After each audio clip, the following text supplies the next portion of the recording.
irọ́ ni o, èmi ò sí nínú ẹgbẹ́ òṣèlú tuntun tí wọ́n dá sílẹ̀ o. Atiku fariga.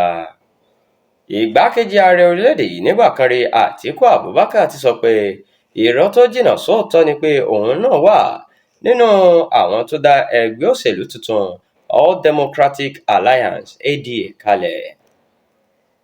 ADA ni àwọn olóṣèlú kan mú orúkọ rẹ̀ lọ sí ọ̀dọ̀ àjọ INEC lọ́sẹ̀ tó kọjá fún ìforúkọsílẹ̀.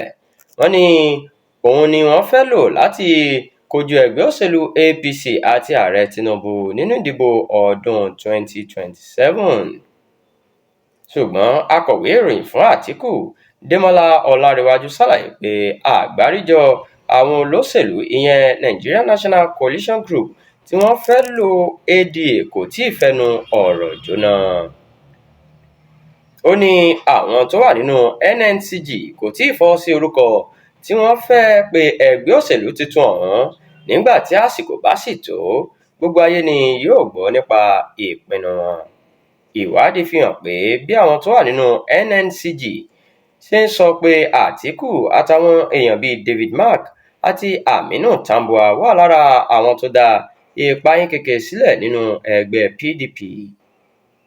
Bó tilẹ̀ jẹ́ pé akọ̀wé ìpolongo ẹgbẹ́ náà Débọ̀ Odógúnlàgbà kò sọ nǹkan kan lórí ọ̀rọ̀ yìí, síbẹ̀ ìwádìí fi hàn pé àwọn kan tí wọ́n bínú sí mínísítà fún ọ̀rọ̀ olú-ìlú ilẹ̀ wa Wilson Wike àti akọ̀wé àpapọ̀ wọn Sẹ́nitọ̀ Samuel Anyanwu tẹ́lẹ̀ tí ń wá ọ̀nà àlàáfíà báyìí nípa ìgbìmọ̀ apẹ̀tùsáwọ̀ tí olóyè Bukola Saraki darí rẹ̀.